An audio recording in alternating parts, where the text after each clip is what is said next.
Hi, I'm Paul Russell Salk, Product Manager here at Utilidata, and today I'm going to be talking about our Incubate Energy Labs project, sponsored by Southern California Edison. The way the electric power system has been designed, built, and operated for over 100 years is being challenged by rapidly increasing complexity on the distribution system. Customer-owned distributed energy resources are creating dynamic two-way power flow. Electrification is driving significant load growth for the first time in decades. More frequent and more severe weather events and wildfires are causing reliability concerns for distribution utilities. That's why a group of the largest investor-owned utilities are expected to spend up to $1.8 trillion by the end of this decade. This is happening at the same time we're seeing exponential growth in customer-owned distributed energy resources. The time to develop new technologies to manage the grid edge is now. That's why we partnered with NVIDIA to develop a purpose-built compute module for the grid. This module will enable advanced computing right at the source of information, where decisions need to be made. And this compute module started with NVIDIA's smallest off-the-shelf module, and we modified it to reduce the footprint, add security features, and ruggedize for harsh environments. It has everything it needs to run all modern AI models, which, when coupled with the high-resolution data that Carmen gathers at the edge, creates a full system to train, deploy, and manage AI models that we believe are needed to unlock new use cases. One thing that makes NVIDIA Compute so special is power efficiency. This module will consume just 3 watts on average. The Carmen module is designed to be embedded in endpoints up and down the distribution system. We're starting with meters because that's where much of the change in load generation is happening because of solar and EVs and other DERs.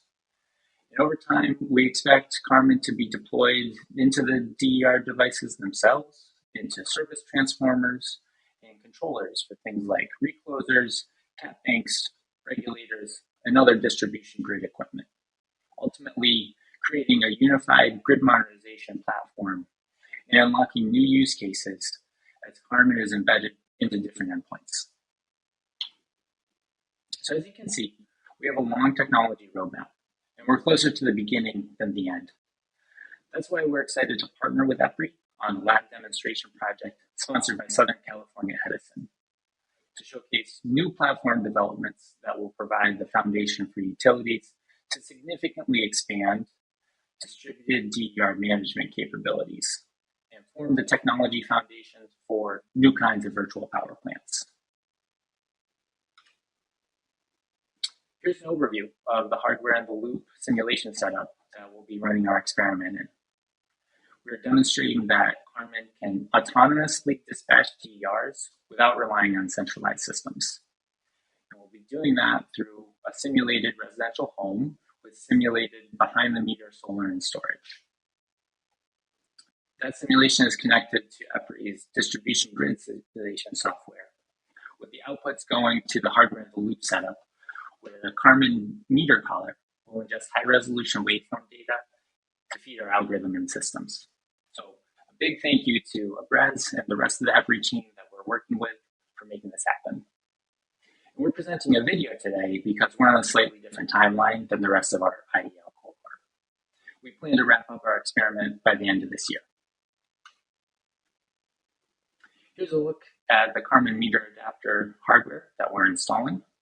And this hardware is built in partnership with Brooks Utility Products in Michigan. The first use case we're demonstrating is all about Carmen's ability to detect premise-level DER. In this case, we'll use our solar detection and disaggregation algorithms that are running on the device to disaggregate the solar generation from the simulated load at that residential home with behind-the-meter solar. And that capability is a component of a larger use case where we'll be demonstrating Carmen's ability to autonomously dispatch DER to minimize a customer bill. So we're simulating one residential home with solar and storage under a time of use rate. And the control optimization objective is to minimize that customer bill. And we'll accomplish that by producing optimized DER dispatch schedules for the energy storage and solar simulators with the control commands communicated over a wireless Modbus standard 1547 interface connection. The algorithm is a two-stage optimization algorithm where it forecasts a day ahead at 15-minute resolutions within certain uncertainty. And then a short-term 15-minute forecast is produced at 1-minute resolution to account for any variability that the metrology picks up from that longer-term forecast. So once we're successful with this demonstration, we know we'll have the distributed architecture to then add increasingly sophisticated control schemes over time. So for example, next, we are interested in autonomously balancing load and generation at a transformer level.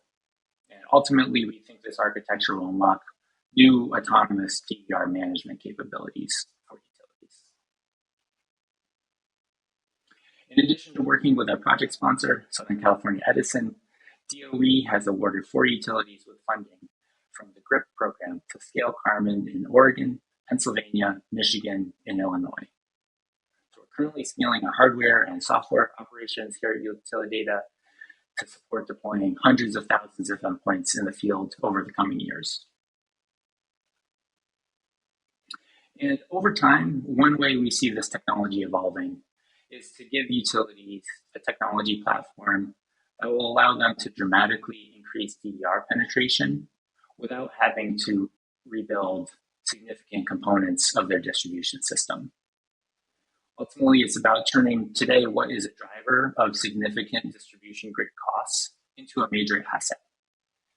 And we believe that's accomplished through Harman-enabled aggregations of DERs that can be visible, metered, and dispatched at any layer of the distribution system topology to accommodate those constraints wherever they may exist. It's about getting utilities better tools for distribution visibility and distribution grid operations to accommodate that rapidly increasing complexity while maintaining safe, reliable, and affordable service. So thank you very much for your attention with this presentation. If you have any questions, we'd certainly love to continue the conversation. You can find the contact information for myself and for my colleague, Brian Magnus, who's our Director of Partnerships, here on the screen, and we hope to hear from you soon.